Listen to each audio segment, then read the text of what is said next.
you know, a lot of black Americans, they would prefer Ghana. They say Ghana. Yeah, because Ghana promotes it better, and they're more about that and smaller.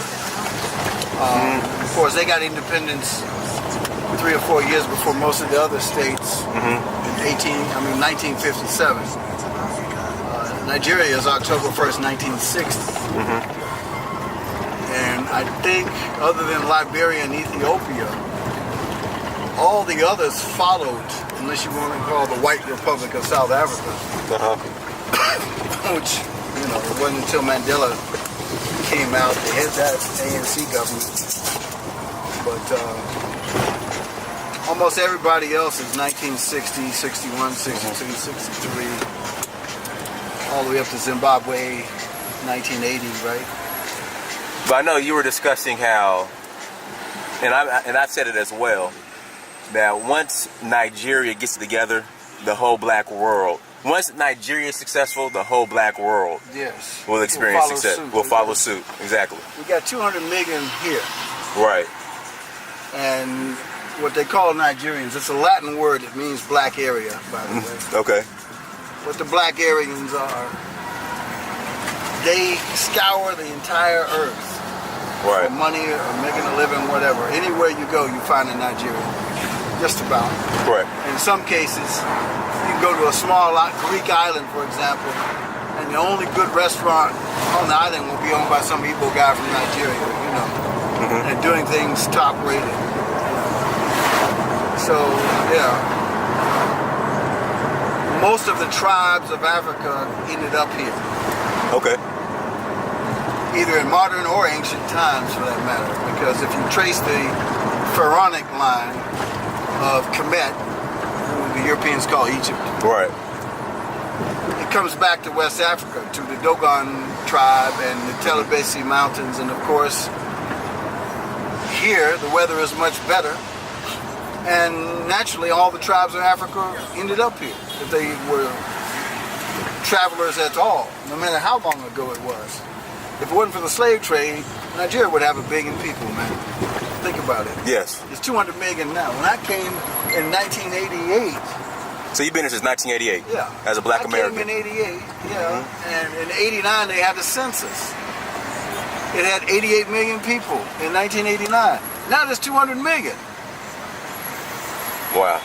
That's more than double in how long? 20 years? 25 years? It's more than double. That's never happened on the face of the earth. Think about it. And they say AIDS is the epicenters in Africa. If that's true, this place should be wiped out. Yeah, because Nigerians go all over, and yeah, we be doing it. Right. Okay. So that myth is gone. They planted that stuff out of Fort Detrick, Maryland, you know, and brought it in. They keep trying to bring it back, and they keep saying Congo. You know, it broke out in West Africa, and a couple of miraculous things happened amongst that event. The first thing was the white coats, you know, the Western scientists, went into the border near Liberia, Cote d'Ivoire, and Guinea, and that's where it broke out. They inoculated the children, and the children caught it, and then it got out. And they caught onto it, and they started beating those white coats up and sending them out of their countries. Then they had a Liberian guy who had a U.S. passport. His sister died of it.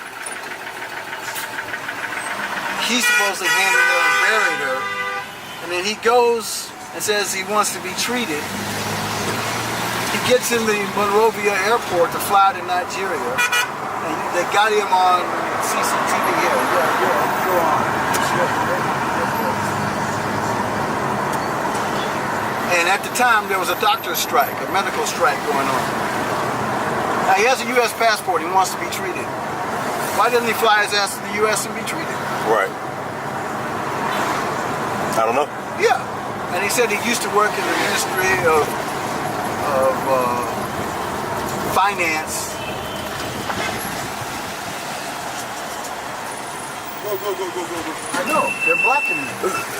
Let me ask you this, John. What about, now, black Americans who are considering Ghana over Nigeria? Well, it depends on what they're trying to do first. Okay. Can we unpackage that a little bit? Like, I mean, Ghana's much smaller than this place. What are you trying to do if you go to Ghana? Now, Ghana is more about the Pan-African thing on the lower level. There's a lot more of us. Just like we're driving down the street now. right. By now, you would have seen 10, 15 black Americans walking around in Accra. Correct. But you don't see that here. We're swallowed up here, so to speak. So, they've got this policy that's primarily geared toward black Americans coming and buying land and building, bed and breakfast inns. They really don't like have a policy. They have this right of abode, but there's so much red tape. Yes, which is not the same thing as, you back home, here's your passport. Right, exactly. Now, what about... Fill out the form, pay us, take it back with you. You do what you want with it. Uh-huh. That's where we got to get to. Now... Why'd you come to Nigeria? I know people thought you were originally- crazy. Yeah, I know people thought you were crazy. Yeah. I just came to visit Nigerian classmates from university days and high school days. From my first Nigerian interaction was in Huntsville, Alabama, where I'm from, and a whole slew of Nigerian students came to A&M in about 1975. They just boom. The government had a whole bunch of money and sent them abroad. In summer of '73, I think it was, there were very few Nigerians at Alabama A&M. I was there for upper bound. Okay. By 1975, there might have been 1,000 of them. And so I met a guy, Paul Ene, and his brother. I moved to Houston eventually. Now, Houston has the largest Nigeria population outside of Nigeria. Outside of Nigeria, and they say London, but I think Houston has more now. I think they do. Houston does. Yeah.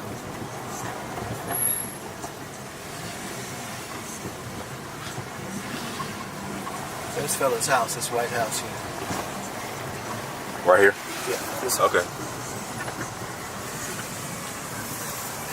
famous number 7. You want to go inside? Oh, yeah. Got to go inside the house. Yeah. That's where he's buried in that thing right there, that pyramid. Oh, right here? Yeah. Okay. All right, so we're going to go inside Please Fela's make house. 24 hours reservation in advance Oh, wow. to access the rooftop bar. Okay, so we're good. So we're going to go into Fela's house and Yeah. we'll finish this conversation once we come out.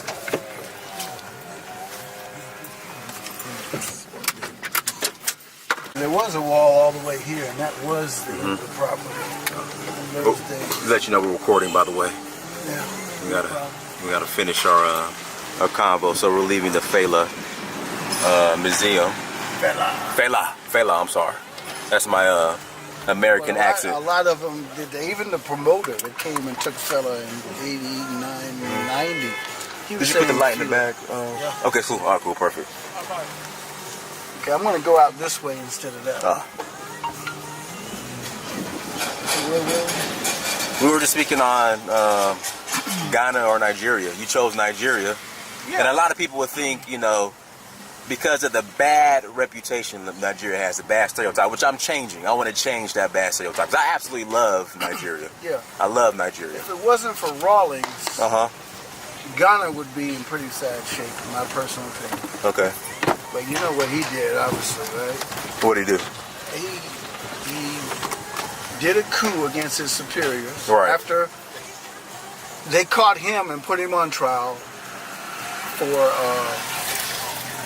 treason, I think. Probably. And their mistake was they broadcast Rawlings' trial on TV. And when he was defending himself, all the people, and especially the youth and the students, they agreed with Rawlings. Right. So Rawlings was sentenced to death, and the students came and snuck him out of the prisons. Wow. Hid him in the dormitory rooms. They couldn't find him to execute him. I didn't know that. Yeah. And then they sided with him to do the first coup. which is really the people taking over, and he was the leader. He was a paratrooper. And he got on all the generals' cases for stealing and corruption and all the rubbish they were doing.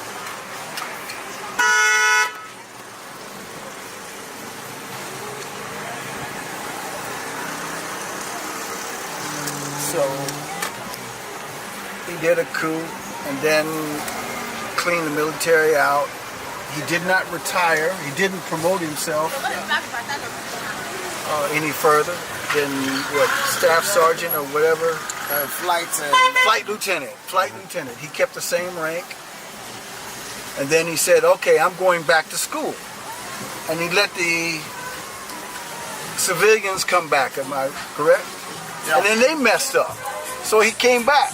2 years later and threw them out. He said, reluctantly, I've come back. Had he retired, he was not able to do that. But he said, no, I'm going to school to a professional course or something. And then he had to deal with the World Bank and IMF and all that. And it was hard. He was real skinny back in those days. Slowly, he built it back up with some integrity in the system. And they love him till today. Even though he was kind of controversial with his last presidency. He kind of wanted his wife to take over as president, am I right? Yeah. And she didn't win, from what I understand. Yes.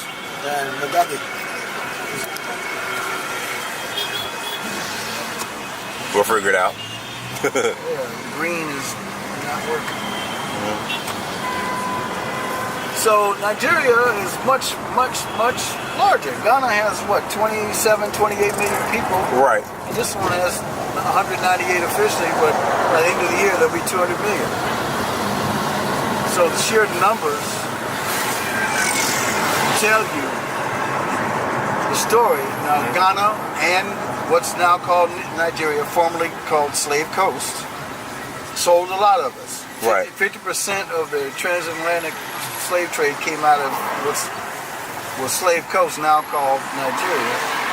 Ghana was responsible for about 17% of it. Right.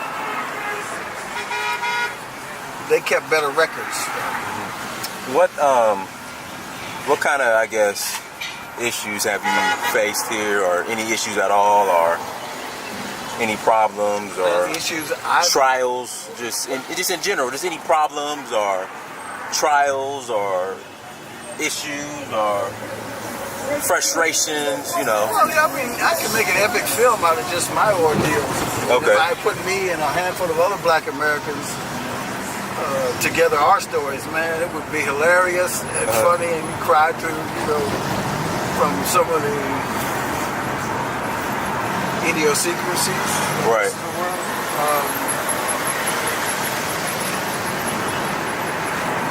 First part was the getting past the language. So you speak Yoruba? No, I speak broken. Pidgin, because with pidgin or broken, you can speak to everybody in the whole country. Okay. If you learn one language, you can speak with one ethnic group, basically. I don't like speaking it because it's a broken European backwards type thing, but that's what was used and still used by indigenous. And even a lot of the elites still speak it. Because how do you communicate with the masses? You have to come down to that level, so to speak. And once you know some of it, it's like, oh no. There's one thing someone speaks Yoruba or Igbo or Hausa. There's another thing they speak the real local broken pidgin English. That's that Hmong you're talking about. So what are you currently doing now in Lagos?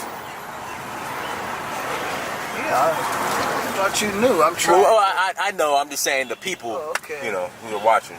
We're going to watch this. Yeah, I've been here a long time, and for 10 years I've been working on this monorail transportation. Have you had any success with it? Yes, we have a signed right-of-way agreement. Oh, wow. 75 kilometers on federal roads, and then the state has offered us 60 kilometers on state right of way, we'll still overlap some of our right of way. Are you allowed to discuss numbers or Anything I want. okay? So how much? People want to know money. Like how much money Well, we're are you? kind of fortunate now that we have a bill transfer agreement we have to go sign off on with our tech partners. They're going to come in and build the first 12, 14 kilometers with their funds based on a guarantee of how many passengers will be paying fares every day. And they said as long as you have 60, 65,000 passengers a day and we're charging 50 cents, we can pay them back over whatever that gives them. But we'll be able to carry more than that. Wow. The system will be able to carry 30,000 passengers per direction per hour. 2 directions is 60,000. So in less than 2 hours, we'll get 65,000. Assuming full capacity and demand. But we have to be sure those first 10, 14, 15 kilometers go where people really need to go. You don't want to just take them somewhere to nowhere. And any place you put up 6 kilometers along our right-of-way, it will make money. But obviously we want to go to the highest return sectors. And we've decided on 2 different corridors for that.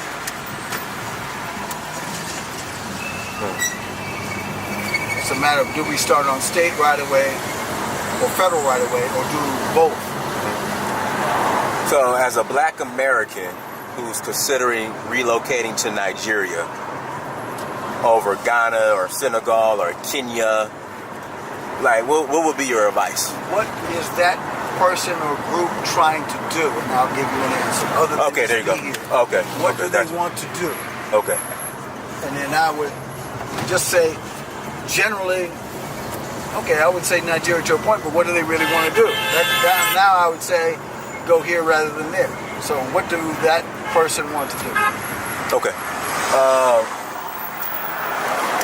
See, I'm not sure what. See, that's the thing. I don't know what a lot of black Americans, like when they go to Ghana, I know some people have gotten into hospitality. I know some have want to get into farming. Me, I'm going to do probably more like media. Because again, like you said, there's 200 million. This is the largest black country on the planet. If you want diversity and access to more people and more wealth, right, or more development, all the richest black people are here. Right, exactly. Yeah, if you're just down with the Pan-African thing, it's like Nigerians don't have the kind of time that the Ghanaians would have. Nigeria is more about making money. Right. Surviving and then making money. Ghana is okay, make a little money, have some respect about yourself because it's small and you can't really, disappear into 200 million people like you can. You can't really disappear there. Correct. I mean, you'll be known. Then again, being a black American and doing whatever you do, you're going to get known anyway, no matter where you go. Correct. There's just a lot more of us in Accra, for example. Correct. So if you just want to chill and live the Pan-African life, you would suggest Ghana. But if you're working, you want to work and speak English. Yes. But if you want to work and grind and you got a plan, you can get richer in Nigeria. Is that what you're saying? Well, it depends on what you're trying to do. Right. Are you trying to do? There's one thing I'd like to do: go to Ghana, mine gold and mint gold, and create a currency for Africans in diaspora in gold and silver coin. Now, Ghana's the best place. Okay. There's gold in Nigeria, but there's more red tape to get to it. There's more freedom about doing things like that here.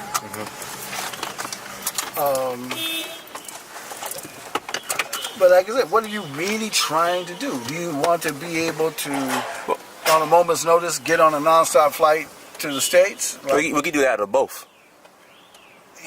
Out of Nigeria and Ghana. Which airline out of Ghana? Delta flies direct to NYC. New York, and then here you fly straight to Atlanta. Right. Because I know they've been swapping it up and down. I flew United the last time. But you had a layover somewhere. Accra for 1 hour. We went. I went the first time into Dulles after 1 hour stop in Accra. The next trip, at the end of 2011, it was through Houston. And then Houston changed planes to fly to DC National. You know, at one time there was Eric Air, and they flew direct There to New still York. is. They don't fly to New York anymore. No. Yeah. Because it was taken over by Amcon. Okay. It went into receivership. They weren't paying off their loans, so technically the government mortgage or the asset management, what's it? Amcon, asset management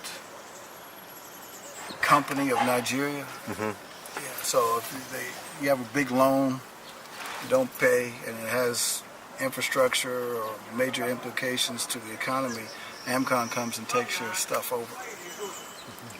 Any last? So Eric is in receivership. They were flying to London and New York, JFK. Right. Mm-hmm. But now, Nigeria Air is being launched in December, is what I'm hearing. Hopefully. Yeah, I would say that's a big hopefully. The pensioners from Nigeria Airways said, y'all owe us 478 billion naira. So they have to pay that off. Mm-hmm. And I understand just last week they came to an agreement with those people. Mm-hmm. But if they're going to actually launch that airline, I used to work for Pan Am World Airways out of Miami, and I flew here for $175 business class. First time I came in '88. Wow. You know how much business class will cost now? Yeah. But you couldn't get that. That was an upgrade. Mm-hmm. It was free if I wanted to sit in economy. Mm-hmm. But I flew from Miami to Paris Charles de Gaulle to Frankfurt to Nairobi, and then jumped on Ethiopian Airways. Ethiopian Airways is booming now. Yeah, they're good. You know, they fly direct from DC to Togo. Yes. To Addis Ababa. Only twice a week. Yes. I catch that flight to Togo. Cheap flight. And in Côte d'Ivoire, Ivory Coast. Ivory Coast. I'm flying there Yes. in end of September. Yes. Mm-hmm. I told people that. I walk up to some of the travel agencies, they don't know about that. Yeah. But because they actually use another flag carrier of Togo to go into the States. No. It's the Ethiopian airplane. Right. But they're using the agreement from Togo to do it. Oh, okay. Yeah, because Togo doesn't have an international airline. They don't. And they have no visas. Nope. As long as you got a US duty passport. free, tax free, and all. They have a port that's fairly efficient. They don't have much of anything else except a little culture. So yeah, interesting. You know about that. Only on Tuesday. Yeah, I flew it last Tuesday year. and Friday, Saturday. I flew it in January. Yeah. Direct from from Newark, New Jersey. Newark. Directly to Lomé. Lomé. Yep. And then it comes here. The same plane, I think, comes here, and then goes back to Addis Ababa. Okay. Sounds about right. Yeah. Right. In closing, what do you think, just from well, you're Nigerian now. You've been here. I was going to say from a black American perspective, but you still have that eye. The future of Nigeria, what do you see? Future of Nigeria? Yeah. Next 10 years. Well, I tell you what, this next election cycle is going to determine a lot of that. Mm-hmm. Come January, February, March 2019. And, they passed this bill that got signed by the president, not too young to run. Mm-hmm. And it basically dropped the age limit 5 years across the board for each office. So what's the age limit now? For which office? President. It was 35, now I think it's 30. You can run for president at the age of 30 in Nigeria? Oh, wow. They were trying to make it 40 originally. And by the time 1999 came, they made it 35, which is the same as the U.S. Senators can now be, they were 30 before, 25, and then oh, wow. And then reps, is it 21? 21. Wow. Now in the U.S., to be a U.S. rep, you have to be 25. To be a senator, you have to be 30. However, you've had illegal, unconstitutional senators, starting with Henry Clay. Mm-hmm. He became a senator at age 28, an unconstitutional senator. Do you know that? You know that. he was Speaker of the House of Kentucky State Assembly. A senator died, and they nominated him to fill in the last 6 months of a term. So even the good old USA have been breaking that law from very early, and that was like 1802. Wow. Either 1802, yeah. Because he didn't run for election. He was nominated by the governor to fill in a term. So, the future of Nigeria. This next election cycle is going to determine a lot. It's kind of like predictable but unpredictable. It seems that the current president will be reelected, hopefully. And he's kind of like staying above the fray, because if he's deciding not too young to run, that means it's like, all right, y'all, come on. You know, give these old fat cats some competition before I go. That's kind of like what I'm reading out of it between the lines. If, like I said earlier, 50 people control 80% of the bank money that's deposited in the whole country. Just 50 out of 200, almost 200 million people, right? If those 50 people decided, man, let's do this country right. It would snap and change in 2, 3, 4, 5 years. But what will that class of people do? Now, the president doesn't become the president without paying homage to half of them people at least. Right. That's the way I look at it. Just like anywhere else. So, if that logjam or that political class changes or dies off and their sons and daughters take over that money, it can happen so fast. Now, they say there's 20 people out of those 50 that could basically run the Nigerian government for almost 20 years. Is that right? Just one of them. And then a lot of the usual names of the usual suspects. I don't have to, if you're here, I will say that off camera. But it's not like these people aren't known. Some of them are quieter than others. But, you know, the so-called richest black man on the planet is Aliko Dangote. But Aliko Dangote is not only Dangote is not only Aliko. Let's put it that way. Okay. Yeah. They use that vehicle. I understand. Called Dangote, the corporate entity. Yeah, all the wealth is attributed to him, but you know, it's a cash cow for a group of people. I understand. Yeah, of course. I remember when I first came in here, I was in Victoria Island. I don't know why I stopped where I stopped, and one guy said, "Yeah, you see that house over there?" I said, "Yeah, nice house." Yeah, I said, the guy that owns it is only 32 years old. Just built it. I said, who's that? He said, one of Dan Tata's nephews, Aliko Dangote. I never knew who he was.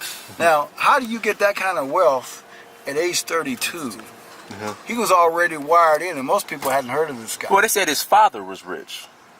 Well, he had a real rich uncle. Okay. Dan Tata, right? Yeah. They're one of the stalwart, wealthy families of the North, and they set their people up young, and he was set up, no doubt. But he had exclusive deals. He was the only one allowed to bring in sugar under license. Sugar, only one, salt, and flour and everything. Yeah. Everything. So it's like, all right, well, who, are you a pure entrepreneur? Or you're definitely fronting for somebody to get that license. It wasn't like, how do you go get an exclusive license? This is under military days. Yeah, so he had some favoritism. So as I said, he's not Aliko Dangote alone. But that works a lot of places. The Rockefellers did that, and everybody else too. But I've been in his presence. He's a decent guy. He tried to go by Arsenal. And of course, not. White British. No. He needs to invest money. That's like coming in the U.S. and say, I want the Green Bay Packers or the Dallas Cowboys. No. No, especially maybe Green Bay Packers, but it's community owned. Dallas Cowboys, never. Maybe you buy a failed franchise, but I don't think any NFL team is going to be in that category of failed. You know, the Panthers were for sale. Carolina? Recently. Yeah, recently, but they got bought. They got a buyer? Yeah, well, it was kind of because the owner got caught sexual harassment. Say he wanted it? Yeah, he didn't get it.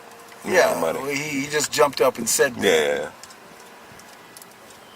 I don't think he has the demeanor to run it anyway.